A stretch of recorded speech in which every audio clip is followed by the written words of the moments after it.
Hello and welcome to Daily News Simplified, where we take up important articles of the day from the newspaper and discuss them in detail as per the demands of Civil Services exam. Articles covered today are displayed on your screen and their notes in PDF and Word format are provided in the description box down below. Without further ado, let us begin.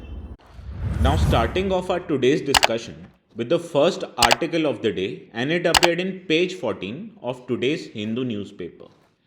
Now, according to this article, the Indian Railways, it has decided to maximize the utility of its prime lands which are near major railway stations. As currently, there are decades old sparsely distributed buildings, and the Indian Railway, it plans to replace these buildings with multi-story structures. This initiative is part of the mission to redevelop major railway stations and surrounding areas near city centers. This initiative also highlights the role of asset monetization in Indian economy. And this topic is important from GS Paper 3 perspective, which highlights Indian economy and issues relating to mobilization of resources. Further, the topic of monetization and private-public partnership is also important from mains perspective, which is apparent from this PYQ of the year 2017 on examining the developments of airport in India through joint ventures under PPP model. Further, initiatives that are taken for monetization of infrastructure investments are also important from prelims perspective, which is apparent from this PYQ in the year of 2023 in prelims, which asked us to discuss about Infrastructure Investment Trust, also known as INVITs. Hence, in the topic of our today's discussion, we will first discuss about what is an asset monetization scheme. Further, we will also discuss benefits that are associated with asset monetization, in addition to challenges that the governments might face in monetizing its existing asset. Towards the end, we will take a look at way ahead so as to what measures are needed in order to make this asset monetization a more efficient and profitable venture for the government of India. Hence, let us start off our today's discussion by discussing what is asset monetization. Now, asset monetization, it is also referred to as capital recycling.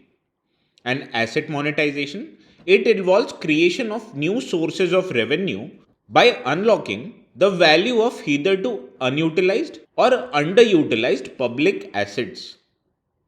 Now, under the National Infrastructure Pipeline, the government has projected that the infrastructure investment in the 5-year term between 2020 and 2025 will go up to 111 lakh crore rupees. And out of these 111 lakh crore, about 15 to 17% of expected investment are to be met through innovative and alternative initiatives such as asset monetization.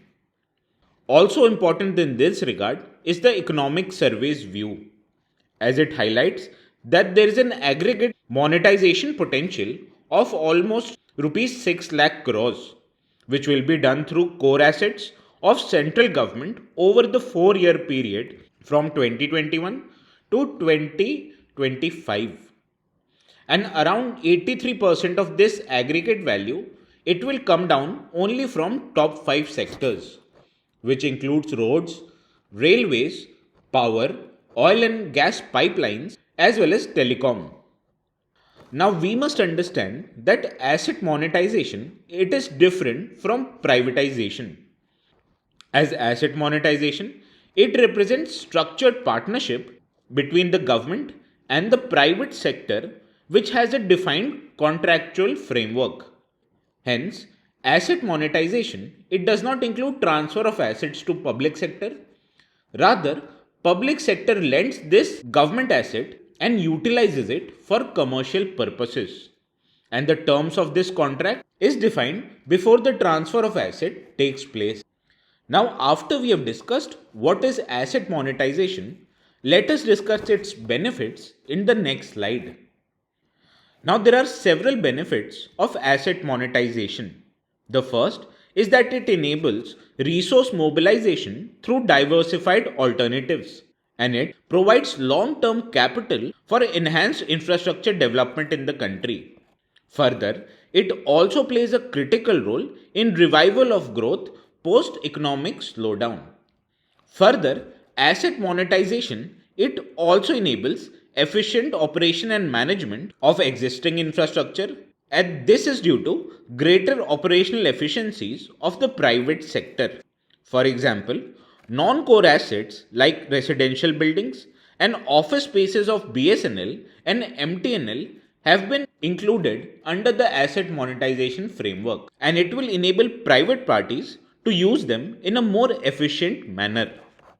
Further, asset monetization also has several other benefits. First of which is that it enables sustained economic growth, which can be done through well managed infrastructure, as it provides better access to market and materials at a reduced cost for other businesses.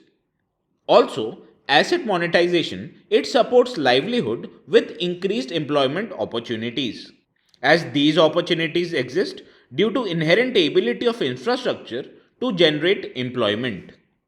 Further, asset monetization can also lead to improved quality of life, which is through increased investment in good infrastructure from mobilized resources of the private sector.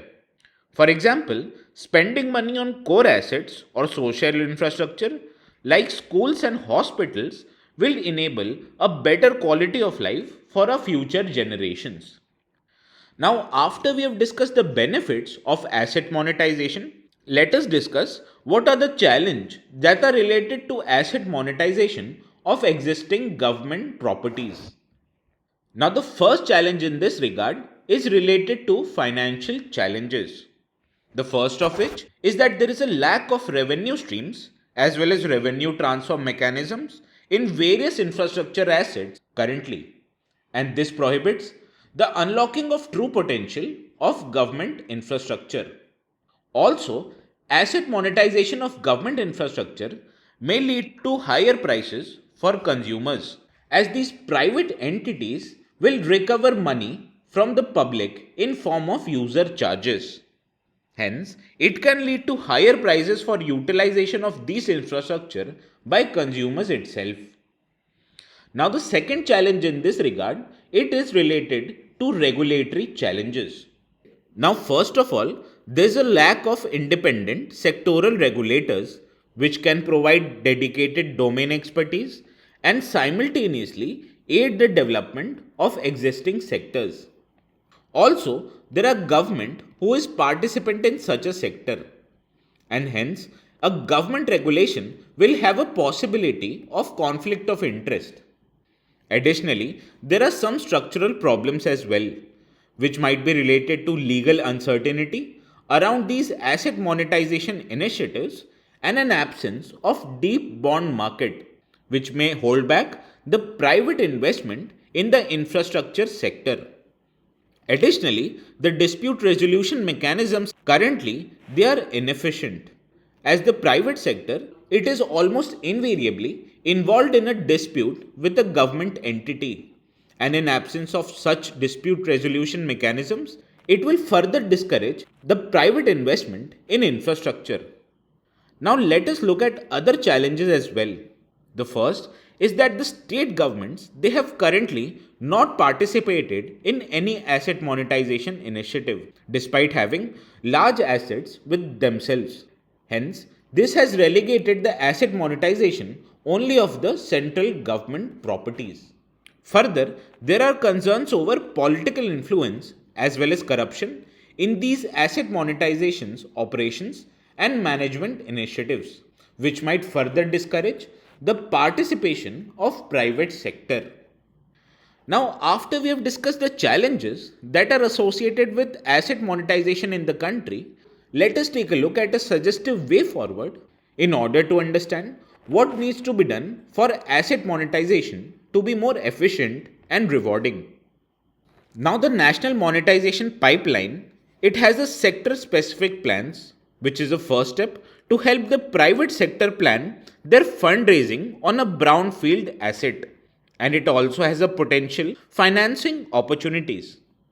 However, there are other steps also which can be undertaken in order to address the challenges and help meet asset monetization targets.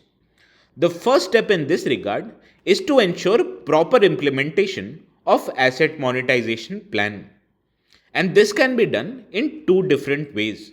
The first is that there is a need to build capacity and expertise among the public authorities, which requires desired skill set to ensure monetization of land and other non-core assets in a more efficient manner. Also, there is a need for a systematic and transparent allocation of assets, which must be in line with international best practices with an oversight committee to ensure that the interests of institutional and international investors are protected in a better manner. Also important is to work closely with the states of India, as there is a need to encourage them for leveraging their existing assets in order to mobilize resource more effectively and ensure high capital investment which is required for growth as well as jobs. Further, there is a need to develop proper brownfield models and framework which will enable the government to set quality benchmarks.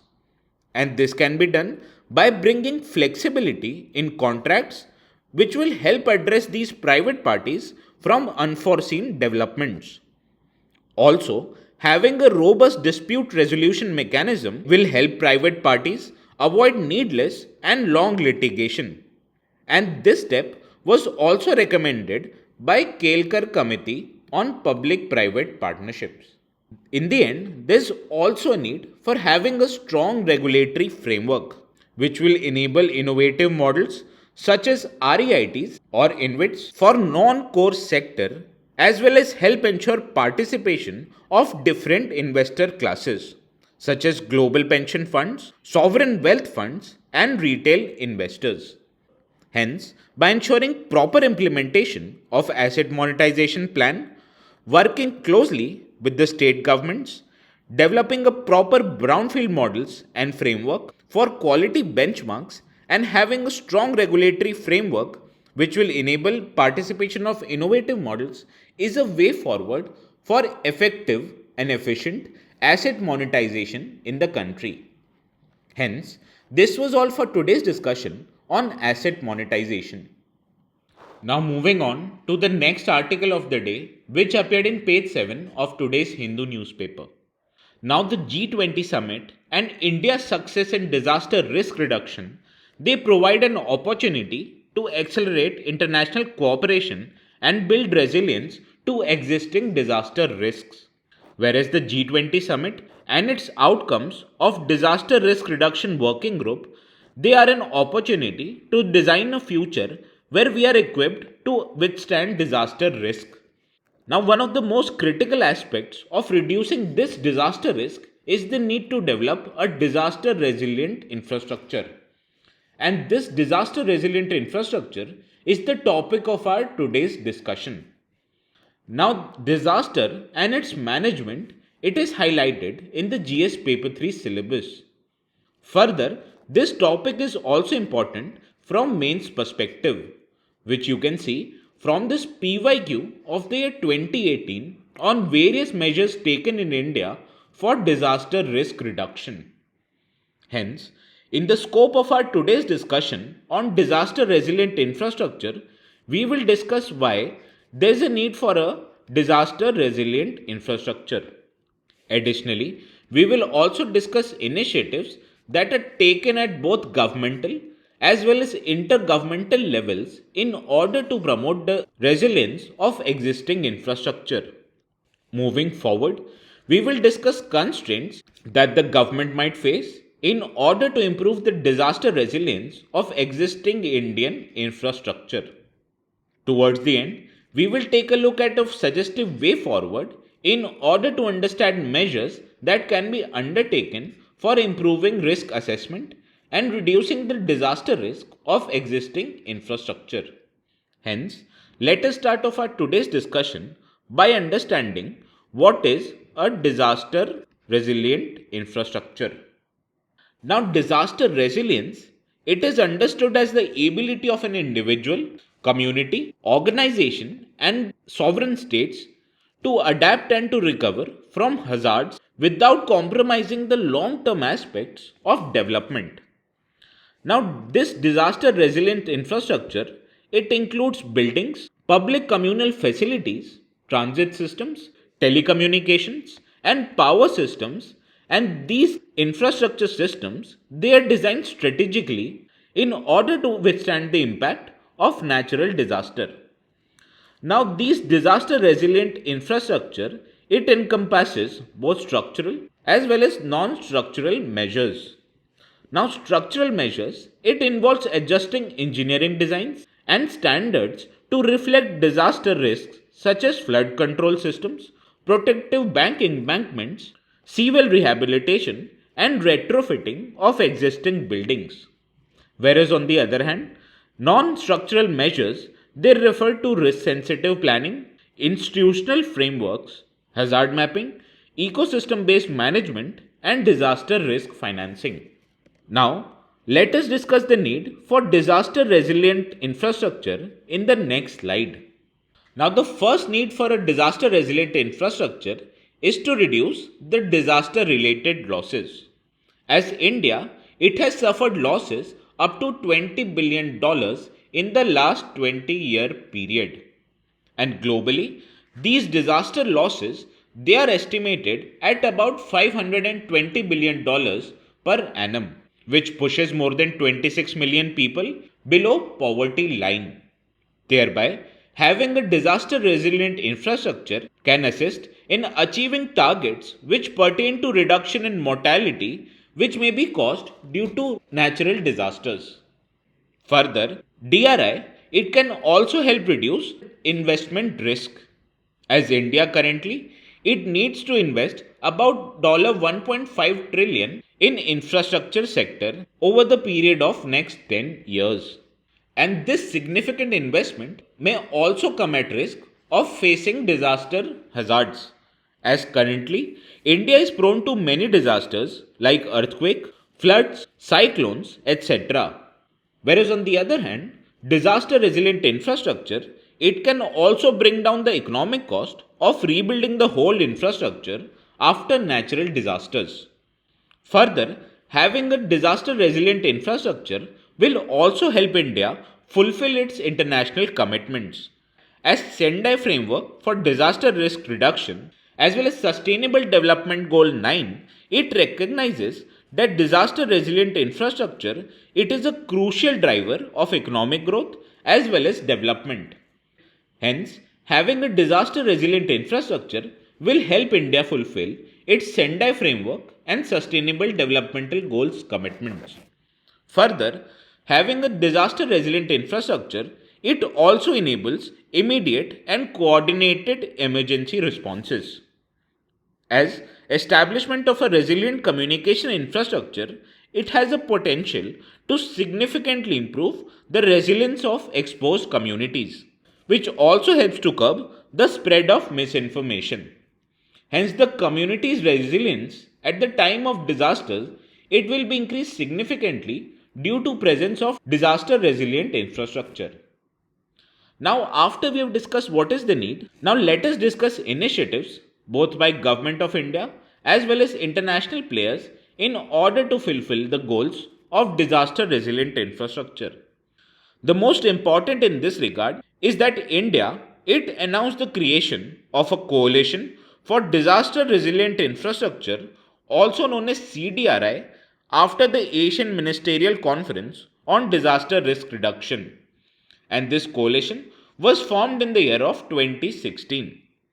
Further, the Sendai framework for disaster risk reduction, which is there for the period of 2015 to 2030, it identifies investing in disaster risk reduction and to build back better in reconstruction as priorities.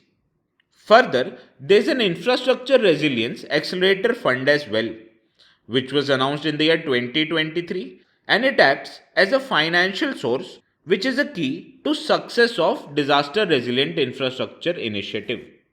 Also, India included the Coalition for Disaster Resilient Infrastructure or CRDI into the G20 working groups. And due to reports of these working groups, the topic of disaster resilient infrastructure and disaster risk reduction is in news currently. Now, after we have discussed the initiatives as well as need for DRI, let us discuss the various constraints that the government might face in implementing the resilience of existing infrastructure. Now, the first constraint that the government might face is related to the levels of unplanned development in the Indian economy. As currently, there has been less emphasis on disaster resilient infrastructure in development of both urban as well as rural areas. Hence, this amounts to increased risk of existing and creation of new infrastructure to disaster risks. Further, there has been lack of long-term planning as well as absence of institutional mechanisms to assess the levels of disaster risk of existing infrastructure. Hence, this means that there is no guided framework to guide investment in disaster resilient infrastructure. Also, there has been absence of universally accepted standards which might help government to frame its disaster resilient infrastructure standards accordingly. Also, the global cooperation on the issue of disaster resilient infrastructure has not been vibrant, and this means that there has been absence of effective coordination between nations of global north as well as nations of global south. Additionally, there has also been absence of fund between north and southern countries, and this means that southern countries they are in dire need of improved investment in their existing infrastructure. Hence, after we have discussed various constraints, let us discuss measures that can be undertaken in order to improve the levels of disaster resilient infrastructure in the country. Now, the first measure in order to undertake better disaster resilient infrastructure construction is the need to disaster risk assessment. As this disaster risk assessments, it currently requires good time series data on past hazard patterns, and there needs to be a capability to analyze this data. And this disaster risk assessment data, it will help the government to generate risk assessments which will eventually guide the investment in the disaster resilient infrastructure. Also, there is a need to improve standards and designs for effective implementation of disaster resilient infrastructure. As the national framework for designs and construction standards, it must reflect the evolving understanding of natural hazards. Whereas there is also a need for advancement in engineering technologies, which will help improve construction of existing infrastructure. Additionally, there is a need for financing new infrastructure and mechanisms for reducing the disaster risks. Now, in this regard, disaster risk financing strategies it could include budget reserve funds as well as disaster risk instruments such as catastrophic bonds. And by addition of these two mechanisms, we can improve the financing of new infrastructure. Further, there is a need for reconstruction and recovery of infrastructure after disasters. And in this regard, build back better principle, it must be followed not only for structural designing of infrastructure, but also in terms of management of systems around the existing infrastructure. Hence, by improving disaster risk assessments, formulating standards of design and their implementation, evolving new financing infrastructure initiatives, and enabling reconstruction and recovery after disasters will help improve implementation of disaster resilient infrastructure in the country. Hence, this was all for today's discussion on disaster resilient infrastructure. Now, moving on to the last article of the day, which appeared in page 11 of today's Hindu newspaper. Now, the company Microsoft, it has said that a China-based hacking group, it has breached the US government's linked email accounts. Now, the company, it identified the group which was responsible for this data breach as Tom 0558. And this group, it gained access to email accounts of more than 25 organizations, which include Western European government agencies and email accounts of top American officials such as Commerce Secretary, US Ambassador to China, and Assistant Secretary of State for East Asia. Now, the origin of this attack was a compromise of a Microsoft engineer's corporate account, and the company it further explained that these hackers they were able to extract a cryptographic key from the engineer's account which enabled them to access email accounts. Hence, importance of cyber security is the topic of our today's discussion. This topic is also important from GS paper 3 perspective as the syllabus highlights the basics of cyber security. Further, a topic of cyber security it was asked in the mains of the year 2022 where a question it asked us what are different elements of cyber security and asked us to examine the extent to which India has successfully developed a comprehensive national cyber security strategy. Further, ransomwares such as WannaCry, Petya, and Eternal Blue they were in news in the year 2018. Hence, it was asked in the prelims of 2018 as well. Hence, this topic is important both from prelims as well as mains perspective. Therefore, in the scope of our today's discussion, we will first discuss why is there a need for cyber security. Moving forward, we will discuss challenges that the government agencies currently face in dealing with cyber security, as well as a suggestive way forward in order to understand what are policy as well as administrative changes that may be required in order to have a robust cyber security framework in our country. Hence, let us start off our today's discussion by discussing why is there a need for cyber security. Now, the first need for cyber security is to prevent the financial losses that are a result of such security breaches. The estimated cost of cyber attacks in India currently stands at $4 billion annually. However, it is expected to reach about $20 billion in the next 10 years, and hence, cybersecurity is important in order to prevent such huge losses. Further, government has incorporated a huge digital push through various programs such as promoting the use of Aadhaar, incorporating citizen data into MyGov platform, as well as making academic records available in the form of DigiLocker. Hence, these initiatives they have promoted a large number of users to transact online.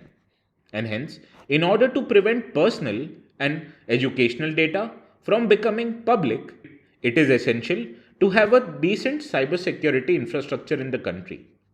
Further, India's information communication technology sector has reached about $225 billion worth in the year of 2020.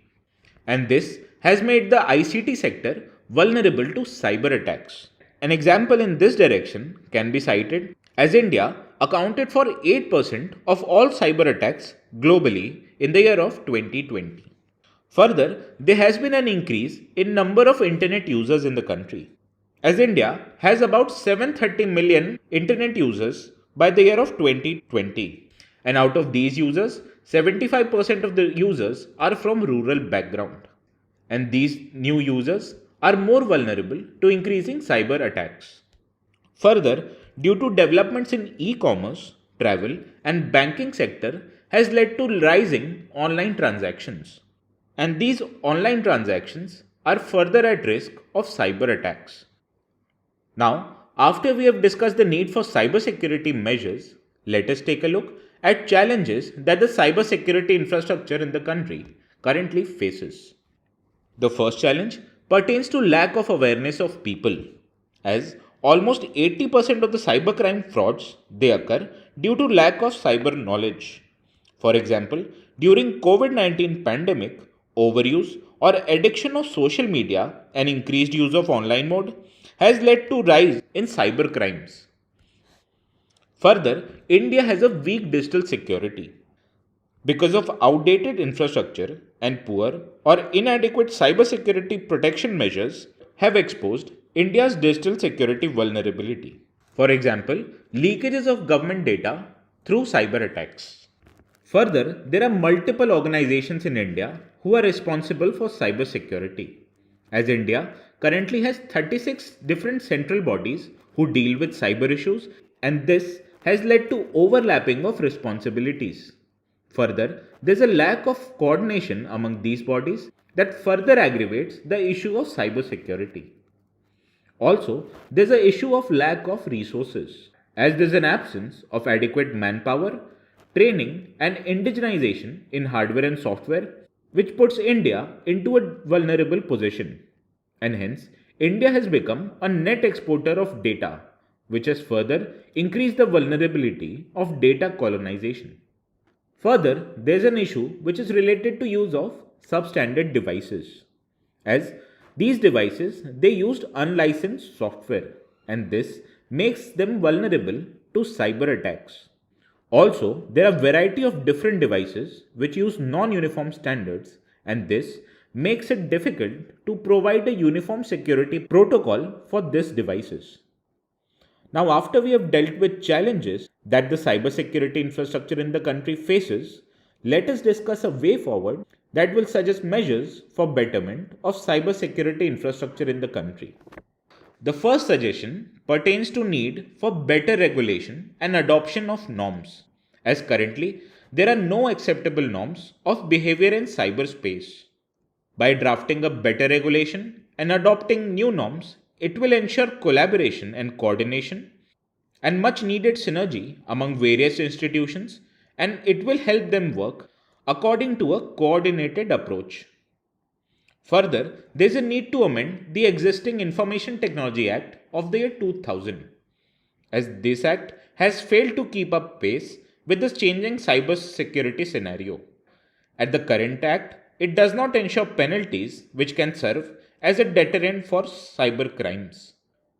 Further, there is a need to develop necessary skills which is required for cybersecurity, as the cybersecurity space in the country is expected to generate around 1 million jobs, and for which India must establish a necessary ecosystem to develop the required skills. Further, there is an inherent need to update the cybersecurity policy of our country, as the current National Cybersecurity Policy of the year 2013 has outlined only the broad principles, whereas it lacks operational details.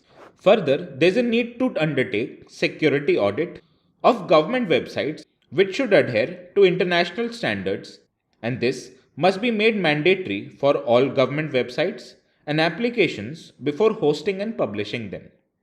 Hence, by ensuring a better regulation and adoption of norms, amending the Information Technology Act, developing the national cybersecurity skills, updating the cybersecurity policy, undertaking security audit of the government websites and applications, we can help improve the cybersecurity infrastructure in the country. This was all for today's discussion on cybersecurity.